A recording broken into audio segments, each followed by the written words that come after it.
All-in-one crop kung tawagin. Ang cassava ay isa sa mga safe pagkuhaan ng food, feeds, and fuel. Kumusta na nga ba ang cassava production sa ating bansa? Hindi nalalayo sa bigas at mais ang sustansyang naibibigay ng cassava o mas kilala bilang kamoteng kahoy. Bukod pa dito, ang cassava ay isa sa pinakamurang pinagkukuhaan ng calories o enerhiya. Ang root crop na ito ay hindi lamang nagbibigay ng makakain, kundi isa rin itong malaking kabuhayan ng ating mga magsasaka. Pataas ng pataas ang volume of production ng cassava sa bansa. Kasabay nito ang pagdami ng land area na pinagtataniman nito. Dahil ito sa patuloy na paglaki ng demand sa loob at labas ng bansa. Ang production natin ng cassava o kamoteng kahoy sa Tagalog ay patuloy na tumataas ang trend ng production natin. Actually, yung latest data natin, meron na tayong na-harvest na 218,000 hectares. Kailangan tumaas yung area na kailangan tamnan ng about 300 to 350,000 hectares.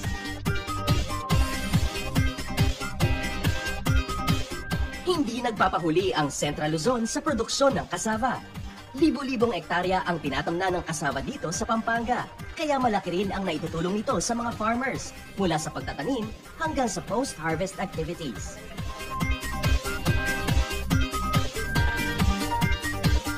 Napakaraming produkto ang nagagawa mula sa cassava. Tandaan lamang ang tatlong F: food, feeds, and fuel. Yung pagkain natin, yung feeds, doon sa paggawa ng feeds para sa animals natin, pwede rin gamitin yung cassava sa biofuel o bioethanol production natin. Mahigit 1 million metric tons ang cassava utilization ng bansa. Ngunit maliit na percentage lamang ang napoproduce ng Pilipinas para dito. Kung kaya't kailangan pa nating mag-import ng cassava upang matugunan ito. Ang yield level lang natin nasa 10.25 tons per hectare.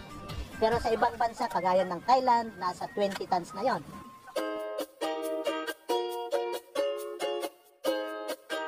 Ang Lanao del Sur kasi meron tayong malaking planta ng starch na ang ginagamit ay cassava. Pero sa mga lugar ng ARMM, halimbawa Basilan, Sulu, Tawi-Tawi, at saka mga ibang lugar dito sa Region 9, sa Zamboanga Peninsula, ito po ay kinakain ng mga kapatid natin na Muslim. Pupunta rin ito sa mga paggawaan ng feeds, yung cassava granules, na pinapatuyo namin at dinadala namin sa mga paggawaan ng feeds. Ang ganda sa mga industrial variety or sa paggawaan ng feeds, mayroon kaming fixed price or floor price na hindi siya pwedeng bumaba pero pwede siyang tumaas. Na tatanim pa lang namin, may assured price na rin kami. Hindi rin mawawala ang market for food dahil ang cassava ay may tuturing na isa sa mga staple food ng bansa. Malaki ang demand ng cassava sa mga palengke. Ibinabagsak ng mga traders ang cassava sa iba't ibang wet market. 142 sa isang load lang yun. Ay minsan na sa isang linggo, alis mga 5 araw, 6. Sa Divisoria, Pasig, Balintawak. Ay yung ginagawa ko, iniikot ko yung truck ko na para yung lahat ng karga, madidispose ko. Isa sa mga gumagamit ng cassava for food consumption ay ang Don Benito's Cassava Cake. Sila ay gumagamit ng 10 to 15 sacks of cassava a day. Meron kaming mga kinokontak na mga traders sa wholesale price na siya. So, pwedeng galing sila ng Pampanga or Batangas. So, order kami the day before. Bigyan namin sila ng 1-day preparation. Kasi, ano yun pagka-order mo, at saka palang bubunutin yung cassava.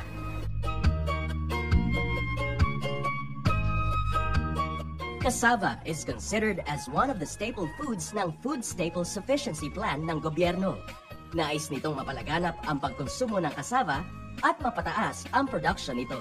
Para sa ating mga farmers sa Pampanga, malaki rin ang naitutulong ng gobyerno sa kanilang pagtatanim at hanap buhay.